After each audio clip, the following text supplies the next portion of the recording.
Next up is Jeremy Austin from Heritage Networks. Where is he?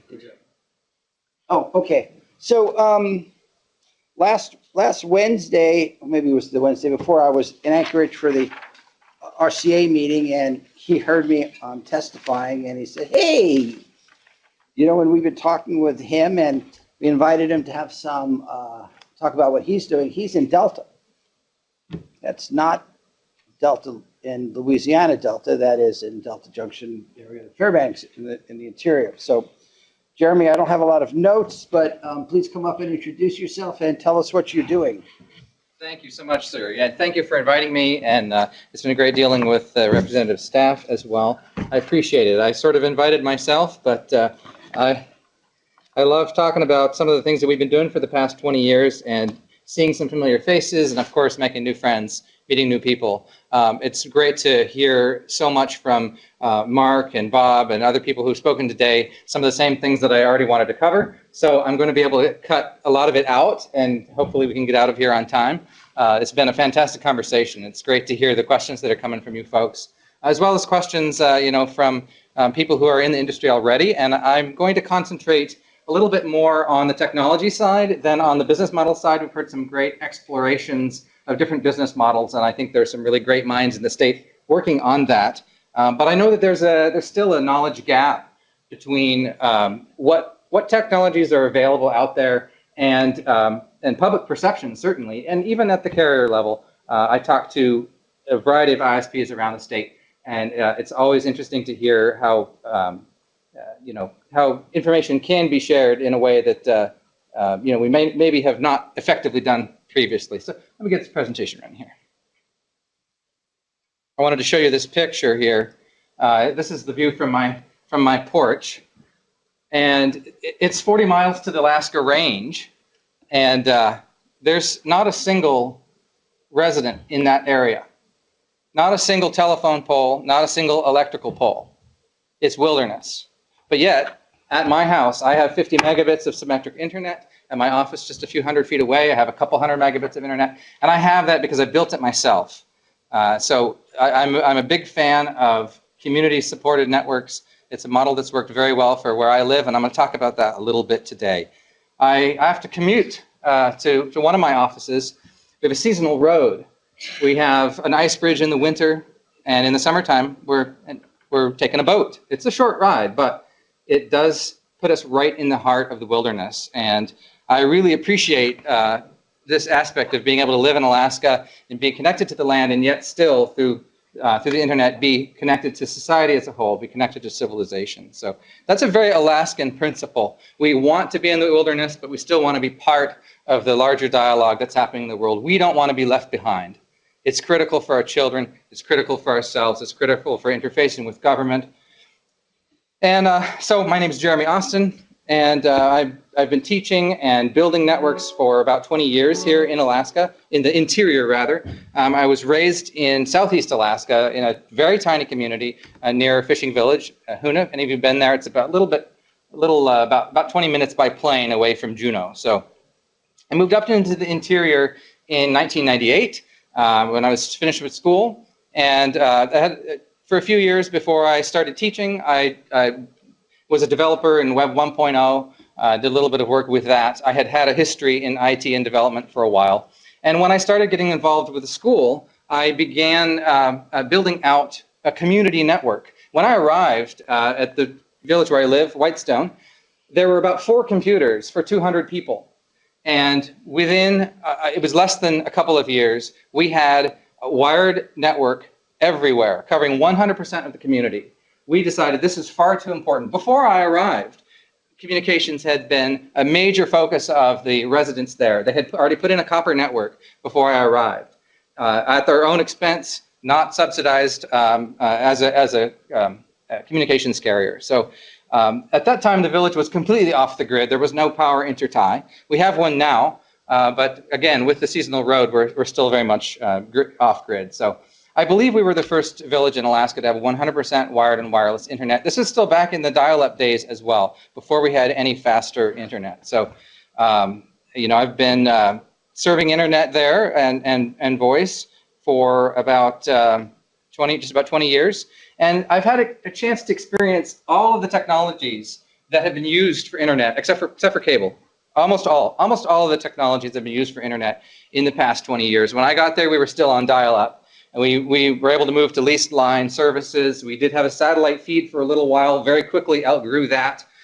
We did DSL. When I arrived, we almost immediately began to connect our buildings together. So the school had a network. It had a couple computers connected together via a hub, and we started connecting the buildings of the community together over the existing copper network using point-to-point DSL.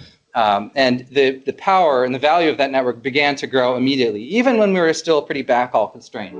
We've, of course, moved that on further now to about 30 or 40% of our network is fiber. By the end of 2018, we really should be 100% fiber. We've also used a number of other technologies, first generation, fixed wireless, and now as we've spread out into other areas, other generations of wireless as well.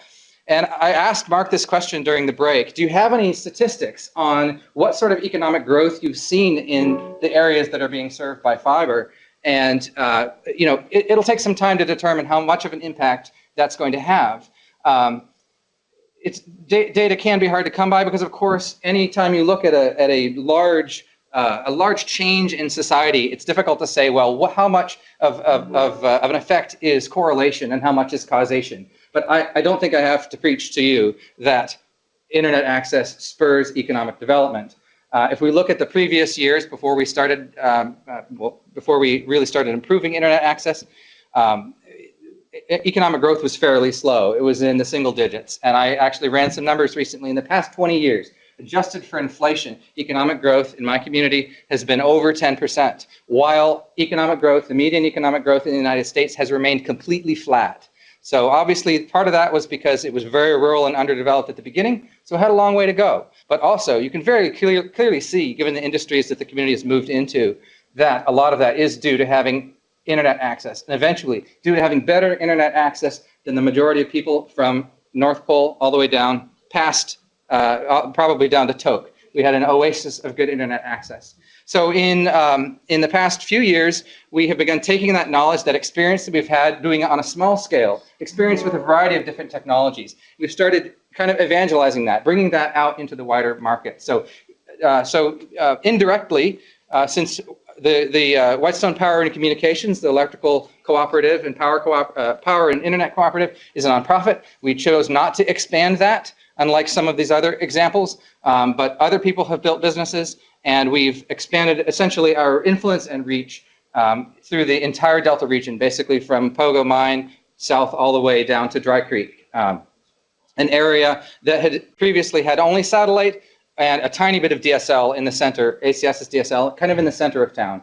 Outside town, where the majority of people lived, you couldn't get any terrestrial internet at all. So that's what we've been up to in the past few years. I don't want to talk a whole ton about myself, though I'm happy to share some fun stories that we've had building. I want to talk about some of the technologies that are available in the last mile and the economics of those technologies. It was great to hear both Mark and Bob talk about how their networks are still hybrid. You even with fiber, there are always still going to be parts of the network where you're either moving away from a technology or adding in a technology. For example, in the case of the fiber to the farm, where they have this, I don't know if it's a 10-year plan, I believe, to get to the farms, and using wireless in the interim to fund that build, to get revenue flowing right away so that you can build out to those places that are going to take a longer time to. So they have internet now, but that you will be able to future-proof it.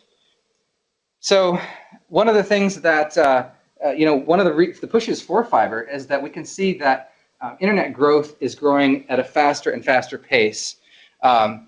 This is from the Cisco's Visual Networking Index. It's a projection they put out every few years of how fast mobile and wired internet are growing. The numbers for 2017, these are real numbers. This is in gigabytes per household per month consumed. We'll say in Alaska, if you can actually deliver bandwidth to people, they will use this kind of data. If you were to pay for this, 200 gigabytes on a wireless network, it would be extremely expensive. Even if you had an unlimited plan, you usually end up getting slowed down. I think Verizon's unlimited plan currently is really 22 gigabytes, an order of magnitude smaller than that. So we can see that over the next 4 years, it's projected to more than double. I believe this is an accurate projection. Cisco has been collecting data on this for a very long time. So we are trying to plan for 22% growth. That seems to be realistic. That's independent from growth by adding new customers. That's the amount of data that the existing customers are using. And this is real. This is happening now. So just as an overview, which I already explained a little bit, I'm going to talk, just an overview of the access technologies, most of which we've talked about today, but not all. And then with a focus on fixed wireless in kind of a little bit greater detail. And of course, we'll wrap up talking about network hybridization, but we've already heard some of that. So we'll be able to skip some of this slide step. So when we look at the main categories of access technology in the last mile, you could kind of group cable in with fiber. We'll talk a little bit about that, but essentially, if we were doing a new build, we would be looking at satellite in those really low density areas. We'd be looking at TV white spaces, fixed wireless for the medium density. We'd be looking at 4th generation fixed wireless for higher density, and of course, fiber to the home where that was cost effective. So I'm going to focus on those middle two here briefly, but I will talk some about the others. I actually got a question in one of the breaks about satellite, and so I'm going to talk briefly about that. Currently, as I'm sure anybody here still have a satellite internet connection at home? You do. So it's expensive and slow, isn't it? I get about 40 megs. Okay. I still do use spot beam. 40 megabytes? Yeah, Megabits. And what's your data cap? I just went up to 30. So 30 gigabytes a month? Yeah. Okay, so it's still a tiny fraction of what we can achieve. Yeah. Yeah, absolutely. So it's expensive and slow and not available everywhere. I don't think that spot beam covers Delta, for example.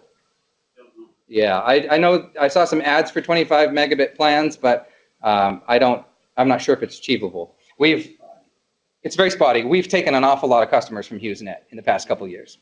So beginning to launch in 2018 and moving on from there, we're going to be seeing new constellations of low Earth orbit satellites. These are satellites that will be much, much closer to Earth. And as Scotty says, you can't break the laws of physics. Getting those satellites closer to the Earth will indeed improve the bandwidth that's available to us. There'll be multiple satellites overhead, should improve reliability. So the cost should come down as well. It's still, the numbers aren't public yet on what those data plans will be like. But looking at the other technologies that are available, it seems unlikely to me that it will still be any cheaper than terrestrial options. However, it's still going to be key for some of those remote areas. Yes, Mark? How much closer to the Earth will it be? 10,000 miles or 5,000 miles? Well, the existing are what, 28,000? 28,000? Yeah, it's more like the 250 to 500 range, I think. It's a lot closer. I want to say it's an order. Yeah, I think OneWeb is talking like 750 kilometers.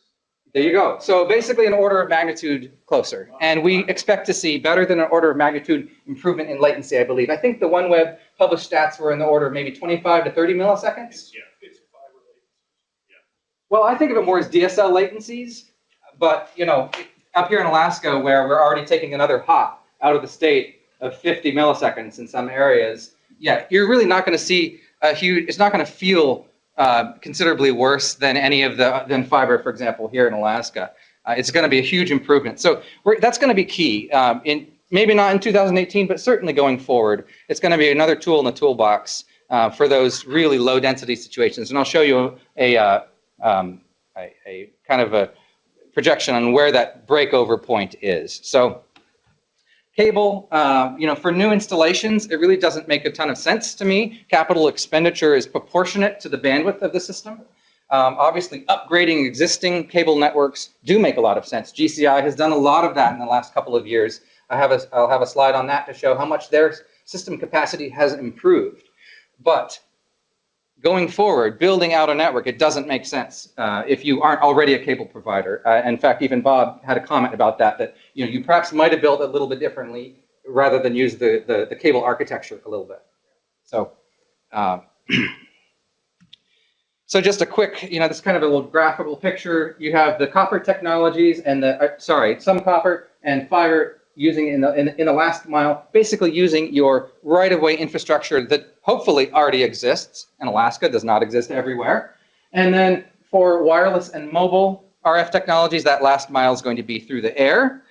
Inside the house, the connection is pretty much equivalent. For fiber or cable or DSL, you have an in-home Wi-Fi router. The same thing for fixed wireless with the addition of an outdoor antenna. I'll show you another picture. How many of you are on? I know the representative is on fixed wireless. How many of you are on fixed wireless now with an outdoor antenna? One. Okay, so not a huge amount. Great. I was hoping you weren't all like existing fixed wireless customers and I was telling you something you already knew. Did you have a comment, sir? Excellent. Okay. So what that looks like, because for example, Christine wanted to know a little bit more about fixed wireless. So we have a cell tower or it's just a wireless access tower. It could be an existing cell tower, it could be a new tower with dedicated antennas. Typically, in the past, dedicated to fixed wireless. With some of AT&T's build-outs, we're going to see a tendency toward mixed use, mobile and fixed. But for now, most of the build-out that's being done is with dedicated antennas, dedicated spectrum, dedicated bandwidth to an external antenna on your house, or perhaps a pole if you need more, need to get some more height. In the Delta area, we have some regions that are, trees are not that big of a problem, made 35, 40-foot trees. We can shoot through those. Other areas of 90-foot trees, you're going to have to go up a ways. It's really technology has improved a great deal to where we can shoot through a lot more trees than we could 5 years ago, but it still can be a problem. You're still not going to have 100% coverage everywhere.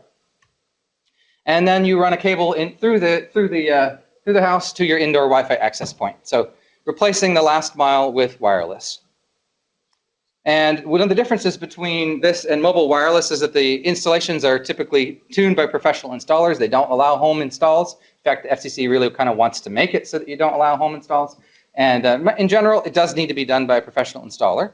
And that with a high gain antenna that gets you considerably better signal than you can with a mobile device. A mobile device, like a cell phone, has a very low gain antenna. So you can use it anywhere, but once you start going inside, that signal is going to drop off pretty regularly. As you know, you go in an elevator and you lose some signal. Or in my house, for example, I have no mobile access at all. The good thing is that I can still use all the features of my AT&T phone with a home network. If AT&T ever expands their network to cover me, that'd be fantastic. But in the meantime, I'm able to use all those features over my existing, or my customers, for example, who have fixed wireless connections, are able to use everything. You're able to use texting, they're able to use MMS, they're able to use voice, all of those features. So we haven't even really had to go do additional voice features on top of that, because very few people businesses want to keep their landlines, want to keep their numbers, but residential people, in a large part, when we polled, they said, we want voice. When we actually installed, they didn't want voice. I think your numbers are pretty low on voice, right? Yeah, they're higher than we thought they would be. Okay. Because since we're in a rural, a lot of those can't get cellular. There you go. Absolutely. They do hold on to those. Some of those elderly folks have had that phone number for 50 years. It's almost like a second child. We'd like to be able to port numbers. There's some technological reasons why we can't do so, but we have covered a lot of areas that had no cellular coverage at all, and that's just been life-changing for those people because now they can actually use their mobile phone at home as well as when abroad. So, great. So the latency for fixed wireless is typically similar to DSL. We usually see better latency than DSL. Is there anybody here who doesn't know what latency is? I'd be happy to explain it. Raise your hand. So one of the problems with satellite that we talked about is that the geostationary satellites are so far away that it takes a long time for the signal to reach you. And let's say that you are playing a game online. If there's 2 seconds of delay between you and the person on the other end, they're going to have a significant advantage. So with DSL, there's typical latency in the order of 20 milliseconds or so. We usually see better latency than that on fixed wireless. Speed is typically better than DSL, which is why we're happy to do it. In fact, I told you I started doing DSL in 1999. It wasn't too long before we started outstripping the capacity of the copper. Those of you who maybe have who here is on DSL and has less than 10 megs? Exactly. This is why we started doing wireless and fiber, because we could no longer, our need for bandwidth outstripped the capacity of the copper.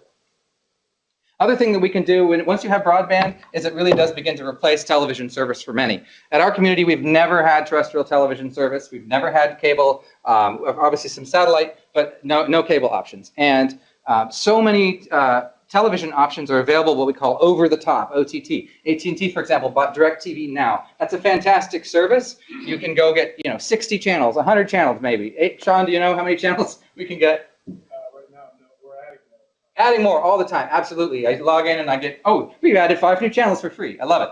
So little ad there, sorry, for DirecTV.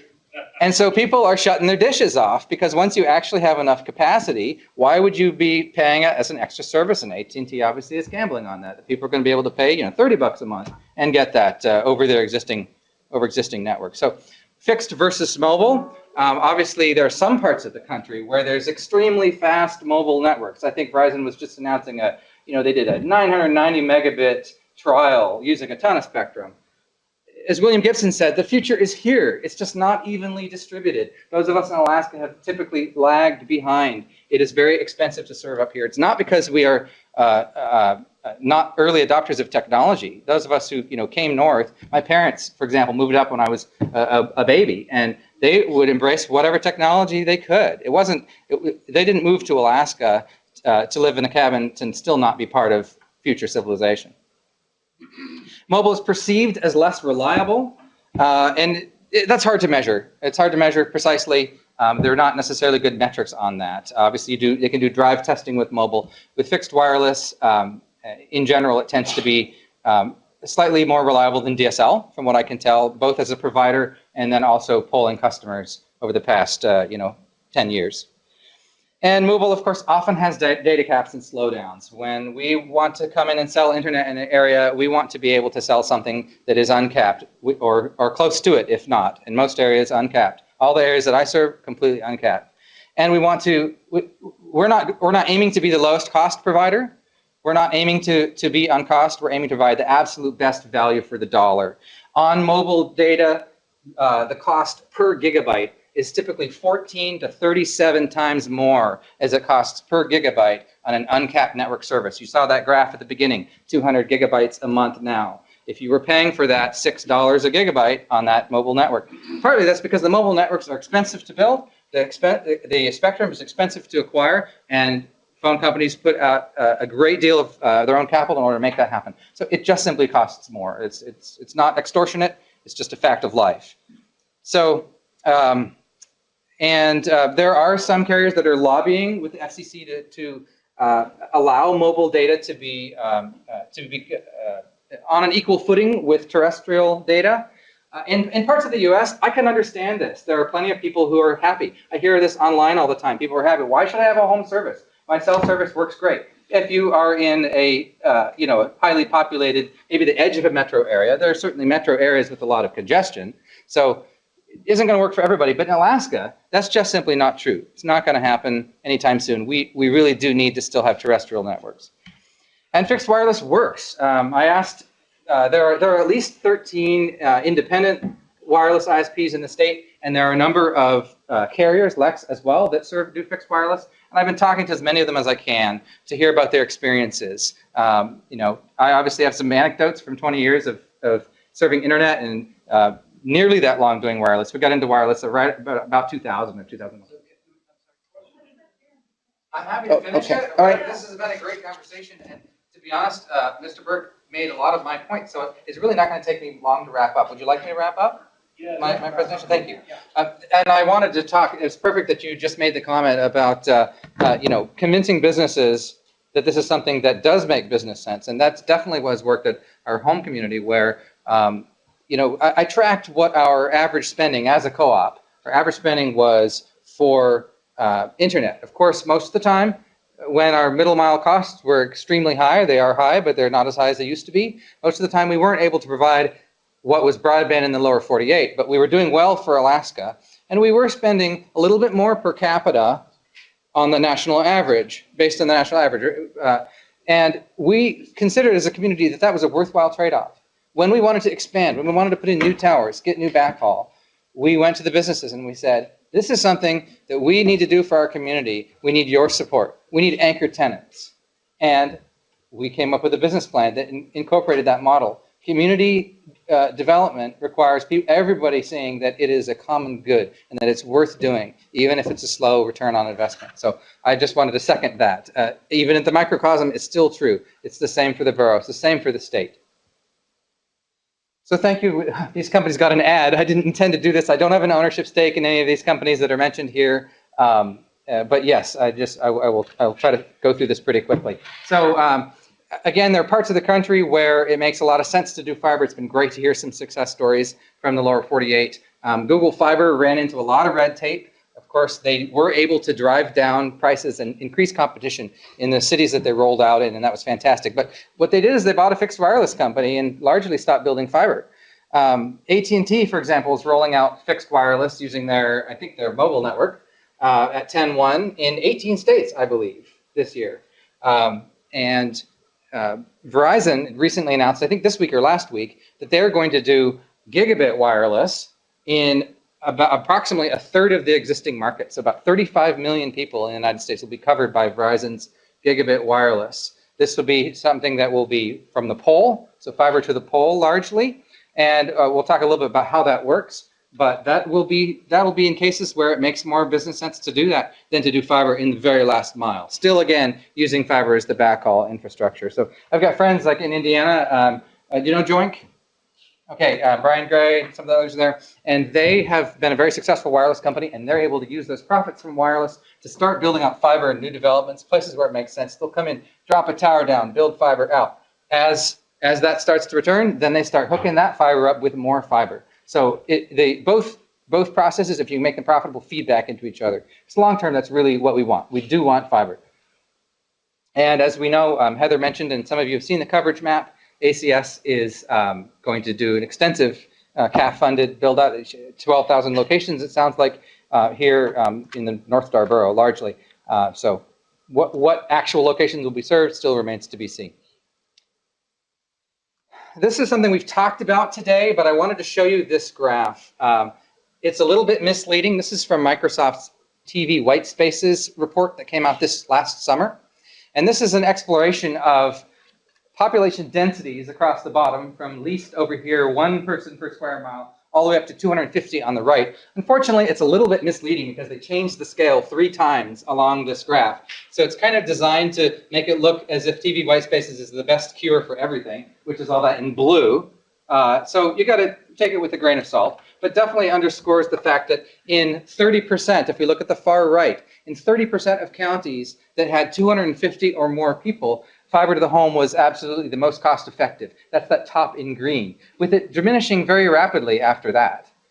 We've heard about passings per mile made effective with grant monies at about $20,000 per mile. Yeah, even if we had higher densities here in places that we do have higher densities, it's our cost of building in the state are just simply higher. We looked at doing fiber to the home projects in our area, which does have some more populated spaces and is the second highest per capita income in the state after the North Slope. And even we, as with private capital, could not afford to do so. It would definitely have to be funded with some of these other strategies that we've heard about. So, and we've talked about this mapping problem where if you look at the FCC data that's available, there's a little 4-color scale there on the right, with yellow being the parts where it's over 250 people per square mile, where it seems like it would make the most sense to build fiber out, and then diminishing some of these areas where it would make a little bit less sense, 75 and 250 people. If you look at the overall census designated place,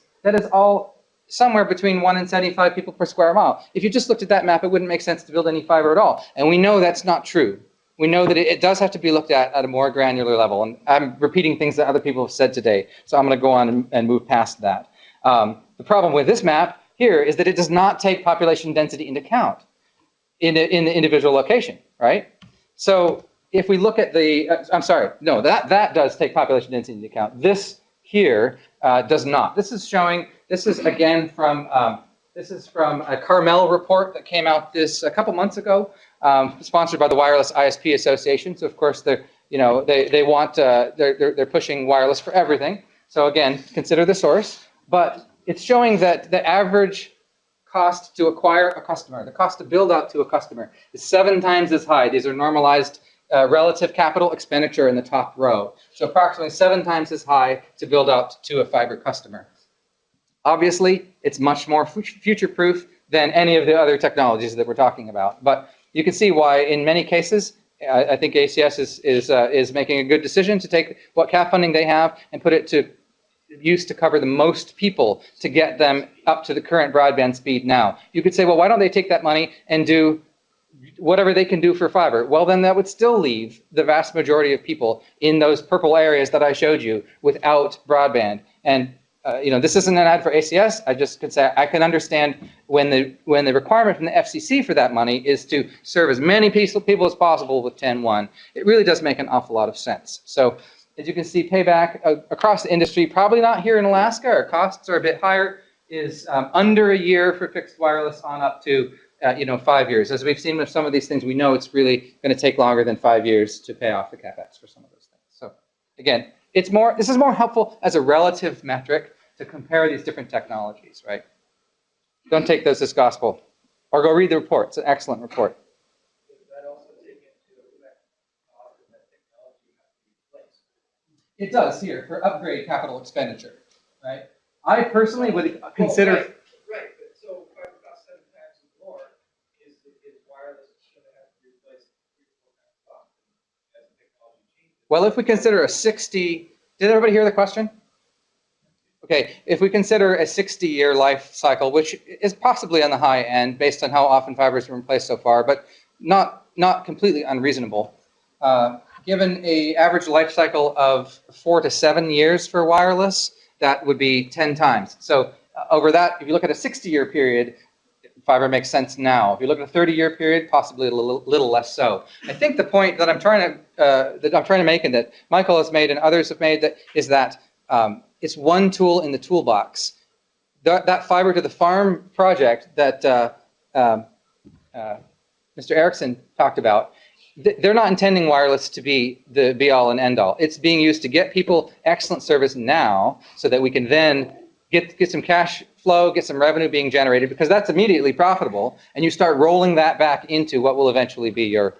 It's a very good question to ask. Should you do an intermediate technology?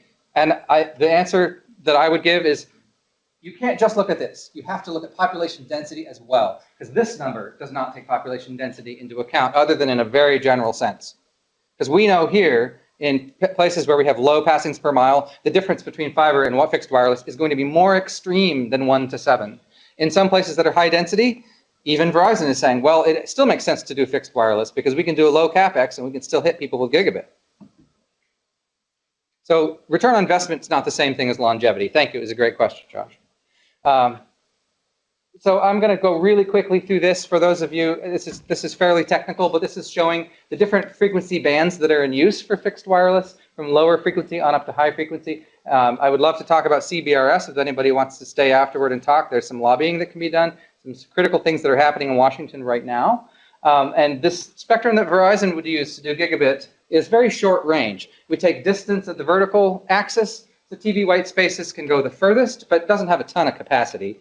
The mid-band infra stuff that we are using for fixed wireless right now, 2 gigahertz and 5 gigahertz, again, a little more capacity, but has a functional distance of 2 to 5 miles probably. The mid-band 3.65 in green there, that really has a functional capacity of about 5 miles. So that's my very scientific curve that I did some curve fitting there.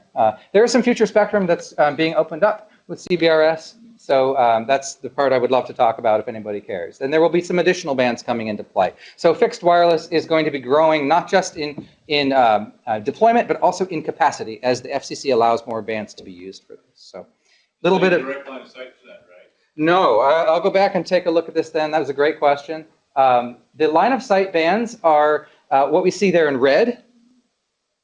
The Wi-Fi bands, the 2.4 gigahertz and 5.1 to 5.8. All of the others are I'm sorry, anything below that, so CBRS, the ISM band, which is the 900 megahertz band, and TV white spaces are all non-line of sight or near line of sight. Which is partly why they go further. Not only do they penetrate through more obstacles, but they go further as well. Right, not like living at the end of the valley. Mm-hmm. Yeah, so I'd have to have something transmitting if we go up that valley. Those frequencies tend to be able to go through trees fairly well. They are not necessarily going to go through rock, but Yeah, that won't go through. went through rock, yeah. So in Alaska, the current state, I think I already said, there are about 13 companies at least. Not all of them file, so it's hard to know precisely. But nationwide, we've got 3.7% of all of all broadband is fixed wireless, and that's predicted to double to 8 million by the end of 2021. In Alaska, when we take a look at all the different technologies that cover Alaska and how much capacity they have, Alaska's fixed broadband deployment is actually 6%. That's not subscribers. I don't have subscriber numbers. Internet companies are not required to report subscriber numbers, so I can't tell you how that differs from the national average. But it's already a very effective tool in Alaska, and it grew nearly 7% in the last 2 years. 2016 is the best data that we have. Is that percentage by area? It's percentage by area and capacity. So some of that increase is like Alaska. We heard about today, Alaska Connect increasing capacity. But 6% of what is covered by wireless on that slide. Let me go back. Yeah, so 6% of all bands. In 2016. Alaska coverage is spatial. That number is both. If we compare it to the metric we were hearing about cable, 73% of people on the road system have access to a gig. That's that other massive percentage. And I'm going to show you that in just a second. So 6% is what I'm calculating from the data that just came out a couple days ago. This is the December 2016 data. The link's on the bottom. I'm going to post this slide deck on the web, so anybody who wants a copy of it, it's all public data. You're happy to. I would love for you to be able to look at that later. I don't want to take too much time on it. So we've had a couple companies exit in the last few years. Clearwire, UUI stopped doing it. They had originally been about 5% of the market in 2014. We had some incumbents like AT&T, Borealis, whose coverage shrunk. My guess, I don't know for a fact why Borealis' coverage shrunk, but I imagine it has to do with the competition from fiber via MTA, because Borealis covers metro areas. It covers Anchorage, the Matsu, and of course there's been a lot of competition from cable and fiber there. So I don't think that's a death knell for Borealis. It's just realities of the market. It's competition at work. And then we have some growth. City of Ketchikan, we heard about from Christina as well. That's a co-op there, I think. Unless maybe that's KPU. I may be confusing the two.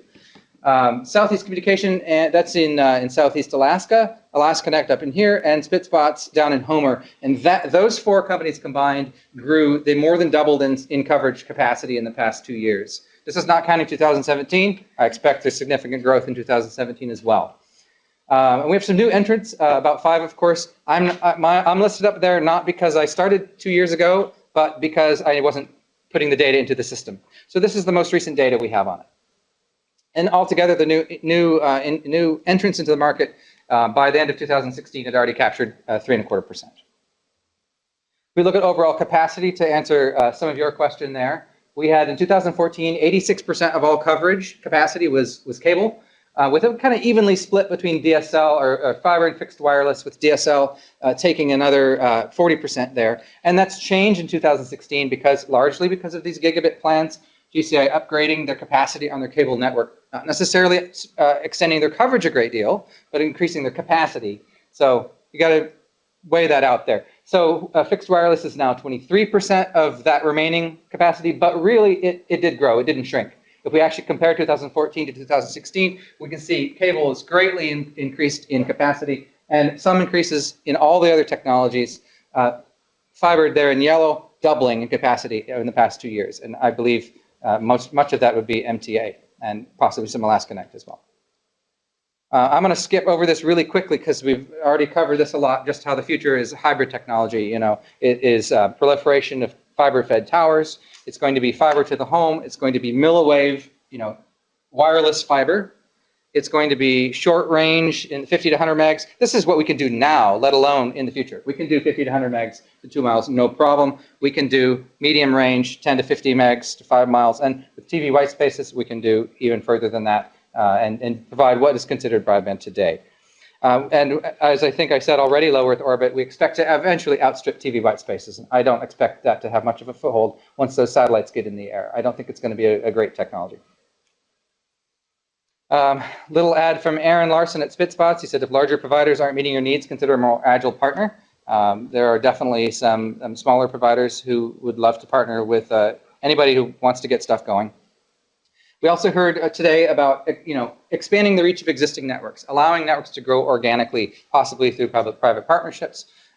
Working with the carriers in the state, as we heard with ACS, they are they're receiving funding to build out wireless in this area. It would be difficult to make a good business case that somebody else should do so if they're already having plans to do so and getting federal dollars to do so. There are a lot of different business challenges in different areas of the state. I talked to providers from all around the state, and the geographic challenges are different. The environmental challenges are different. Regulatory challenges sometimes can be very different, depending on rights of way. And local expertise is very helpful in growing out networks there. So it's also important, I think, to future-proof technology with open standards. As history has shown us, proprietary technology may have an edge for a while, but eventually open standards are really going to be where it's at. So very clear trends in the industry. Wireless companies are getting into fiber. Fiber companies are getting into wireless on a big scale. There really is no difference between the two. They're just internet companies. The difference would be how well capitalized they are. Obstacles and pitfalls.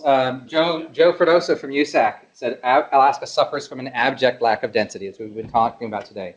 I'm not here to give you a despairing message. I'm here to give you a message of hope, because the fact is that there are technologies, if we've seen on that chart, to cover every density and to cover it cost effectively. Geography and terrain are still an issue. It doesn't mean that everybody's going to be able to get it. I know you're on the back side of the hill, you're talking about it. If there's no power line on the far side, it's going to be extremely difficult for somebody to go build an antenna on the far side to reach back down in. We've done installations where there are no terrestrial power companies at all. Dry Creek, for example, there is no Golden Valley Power. They're about 10 miles from the end of the line. It doesn't reach there. A lot of interesting challenges doing that. The Terra network, for example, is largely off-grid, very expensive to build.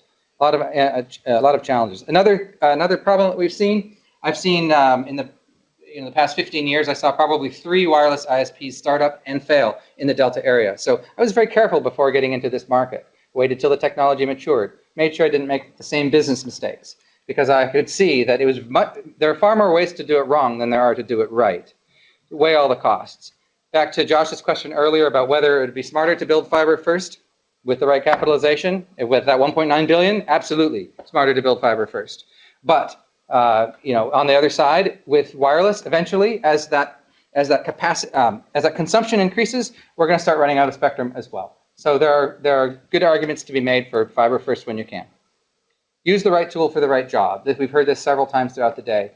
Density matters. So, and we had a report this week on Commissioner Pai's report on net neutrality. I'm not intending to make this a political talk at all, but he did make one comment in there that I think is uncontested on both sides of the aisle, which is that small providers and new entrants are best positioned to bring additional competition to the marketplace. We have seen that happen. When somebody comes into with new fiber competition, prices go down, speeds go up. That's uncontested. So this is my contact info. I am going to publish this slide deck at that website. So if you want a copy of it and you want to look at it later on or send me some questions, please do. I will now take general questions. I apologize for going so long. Yes?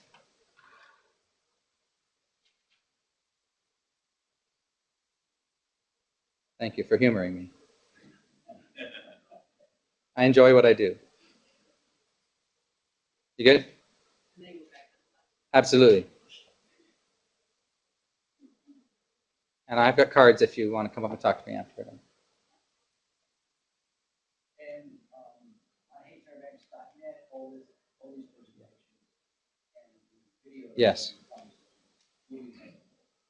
I believe the video is recorded, correct? Yes. That's fantastic. You can, The last slide again? Yes, here it comes. so you can tell your friends to watch. While you're taking pictures of that, we are expecting more spectrum to become available in the mid-band. It's actually coming up for auction as well as for general use. And right now, there are companies that are trying to lobby the FCC, Verizon among them, to require companies that want to bid on spectrum to buy huge blocks. In Alaska, there would be only 4 blocks. This would mean that if somebody wanted to start up a small network, a small community network, say in a village, completely isolated village where nobody's ever going to come and build, it could still be very difficult for them to do so if they're having to bid in order to get spectrum on a huge block. So there is kind of a comment period here before December 28. If you want to take a picture of this slide and help by tweeting to the FCC, I will be posting some information on that very shortly. This is kind of a very critical period here that's very important for community networks going forward. So, thank you very much. Will be available on. And I'll put it online as well. Yes. Thank you very much. Appreciate it. It's been a pleasure. Thank you.